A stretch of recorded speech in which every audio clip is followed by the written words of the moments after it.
A wedding that almost didn't happen. A rider facing a fear that felt like a brick wall. And a family at a crossroads, realizing that sometimes the hardest challenge is simply getting back up after a big fall. This week, Heartland didn't just give us a story. It gave us a lesson in resilience, delivering an episode that was packed with tears, triumph, and the kind of high-stakes emotion we live for. So settle in, because we're about to unpack every thrilling moment of Season 16. Episode 7. Fall Down. Get Back Up, Heartland Ranch. The one place we all turn to for comfort and continuity was anything but peaceful in this episode. From the first scene, you could feel a tension hanging in the air that was thicker than any prairie fog. The title itself, Fall Down, Get Back Up, was the perfect summary for the emotional roller coaster the entire family was strapped into. Every major character was dealing with a setback, big or small, and the core drama revolved around whether they had the strength to dust themselves off and move forward.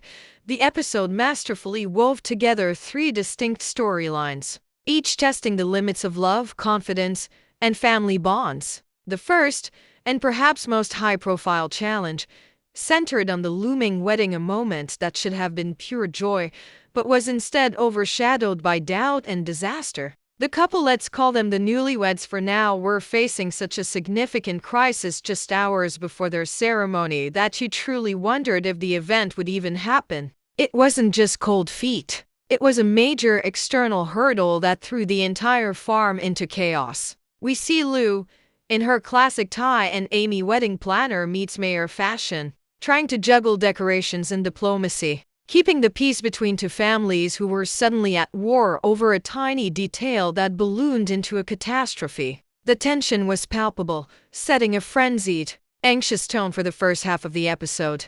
Meanwhile, at the heart of the horse drama, Amy was struggling with a horse named Midnight Runner, a magnificent animal that had suddenly developed a severe and dangerous fear of being saddled. This wasn't just a training problem. It felt deeply personal for Amy. The script subtly but powerfully hinted that Midnight Runner's fear mirrored a fear Amy herself was carrying, a doubt about her own abilities, or perhaps a lingering anxiety tied to her past. Every time she tried to approach the horse, there was a visible hesitation in her movements, a fraction of a second where she looked away, a small sign that the renowned miracle worker of Heartland was facing a challenge that was rattling her confidence to the core. This storyline brought a quiet, internal struggle to the episode, contrasting sharply with the loud, external chaos of the wedding. Finally, the third thread was the big feelings drama focused on the older generation, specifically Jack and Tim. Tim was wrestling with a recent bad decision he made, likely in his oil business, or with a shady horse deal that was having real financial and emotional consequences.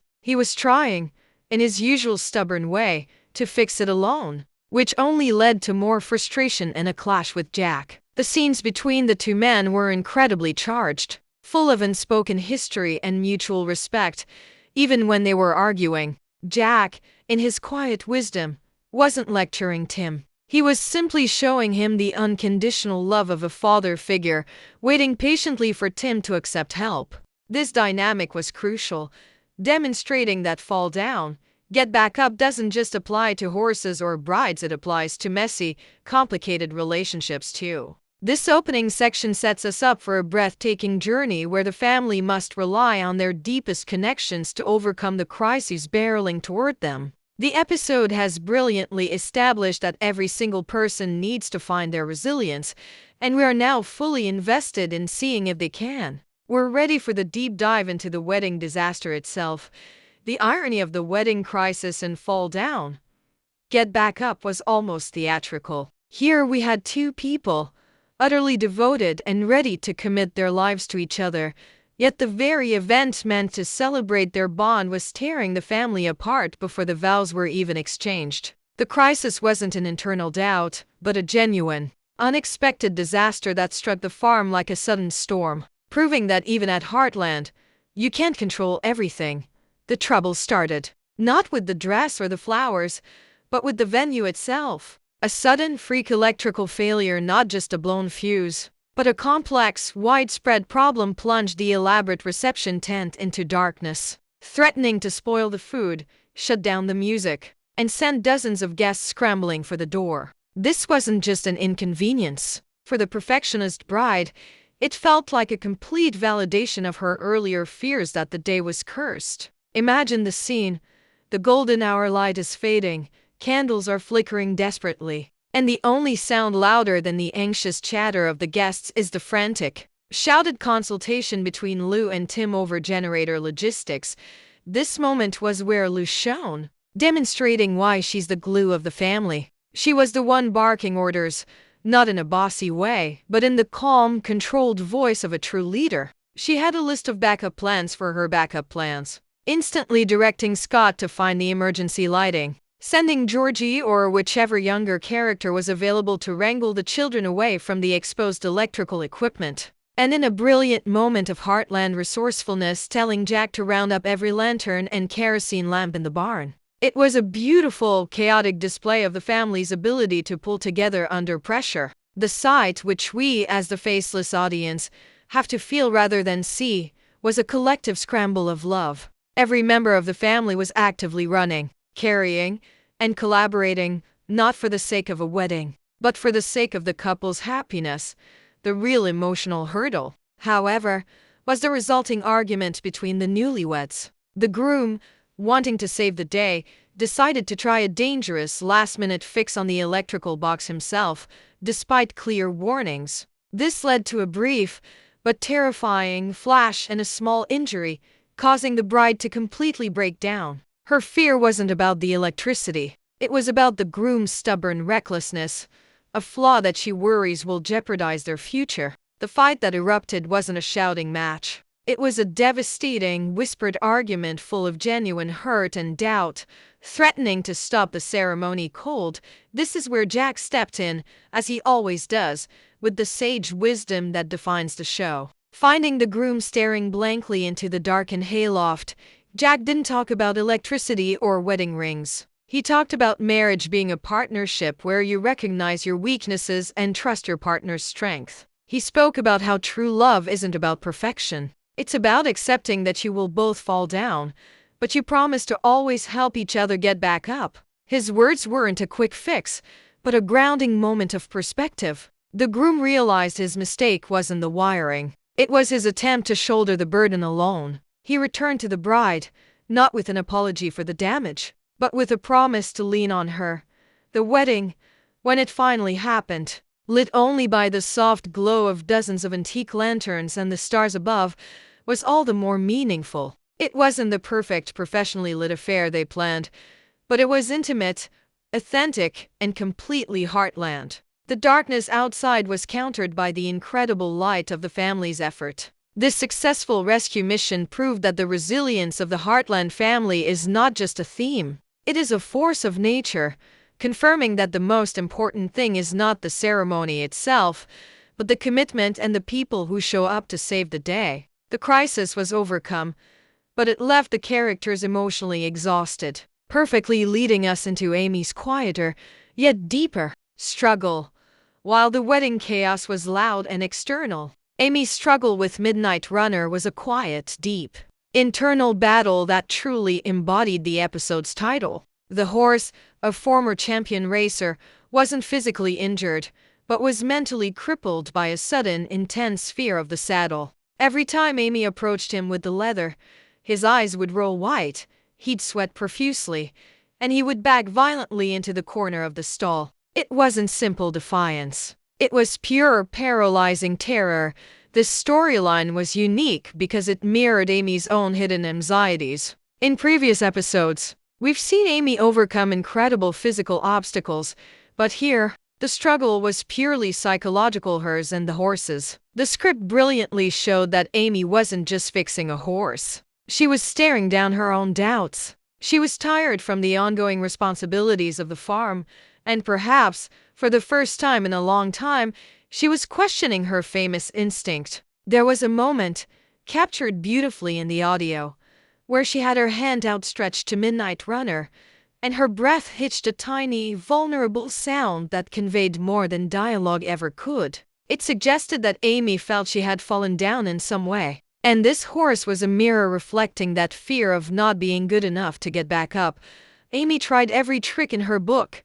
Gentle groundwork, desensitization with ropes, even just hours of quiet standing in the stall. Nothing worked. The horse's fear was too deeply rooted. This is where the story shifts and becomes truly captivating. Instead of brute forcing a solution, Amy recognized that she needed advice from someone who understood deep-seated emotional trauma, and she turned to her grandfather, Jack. Jack didn't give her a horse training tip. He gave her a life lesson. He reminded her that sometimes the only way to help someone who is truly afraid is to stop trying to fix them and just be present. He told her she needed to address the fall that caused the fear, not the fear itself. Taking Jack's advice, Amy changed her approach. Instead of trying to saddle Midnight Runner in the restrictive round pen, she took him out into the vast, open pasture, a wide open space that symbolized freedom and the opposite of being trapped. She didn't bring the saddle. She just brought a blanket and sat down, a significant distance away. She spent an entire day simply existing near the horse, ignoring his fear, ignoring the saddle, and just letting him see her as a safe, unthreatening presence in his world. She didn't ask anything of him. She just waited. The emotional climax of this subplot came at sunset. After hours of observing her from a distance, Midnight Runner slowly, hesitantly, began to approach. Inch by inch, he moved closer, sniffing the air, until he finally rested his muzzle on her shoulder. In that quiet moment, Amy didn't leap up to grab the saddle. She just stroked his neck and allowed herself to feel the connection. The real breakthrough wasn't saddling the horse. It was Amy realizing that she had to conquer her own impatience and self-doubt before she could heal the horse. By the time the episode ended, Midnight Runner was calmly wearing a saddle, led gently around the paddock, a powerful symbol that Amy had indeed faced her fear. And both she and the horse had found the strength to get back up together. This success was a quiet counterpoint to the raucous wedding celebration. But it was arguably the most profound victory of the entire episode. The big feelings section of this episode wasn't centered on a dramatic outburst. It was focused on the heavy, silent weight of leadership resting on Lou's shoulders. As mayor and co-owner of Heartland, she's constantly pulled between the emotional demands of her family and the demanding logistics of the outside world. This week, we saw Lou truly fall down, not physically, but emotionally, under the pressure of a difficult decision that had far-reaching consequences for the community. The dilemma involved a crucial vote on a new development proposal in Hudson. Lou knew the project would bring much-needed revenue to the town, but it would also threaten a small, historic landmark, a place with deep personal meaning for her, possibly linked to Marion or a memory of her own childhood.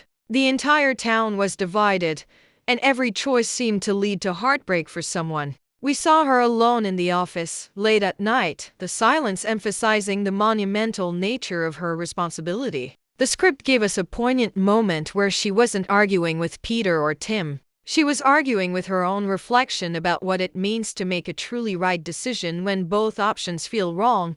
What made this dynamic unique was the unexpected advice she received. Not from Jack, who was busy guiding the groom, but from Lisa. Lisa, as the seasoned business leader and matriarch, stepped in as a confident, stabilizing force. The scene between them, over lukewarm coffee in the kitchen, was a masterclass in subtlety. Lisa didn't tell Lou what to vote. She told her how to decide. She advised Lou to stop thinking about the short-term popular opinion and instead focus on the legacy she wanted to leave. Lisa's message was clear. A true leader sometimes has to make a deeply unpopular decision to ensure the long-term well-being of the place they love. This was Lisa's way of telling Lou, it's okay to feel the fall, but you must look forward to the get back up for everyone. This conversation was key because it allowed Lou to process her anxiety and come to a decision with clarity. She realized that her fear of disappointing people was paralyzing her. Lou eventually cast her vote, a choice that was difficult, complex, and immediately met with public backlash. However, the final moments of her subplot show her standing firm, explaining her long-term vision with conviction, proving that she had the courage to follow her own moral compass, not just the loudest voices.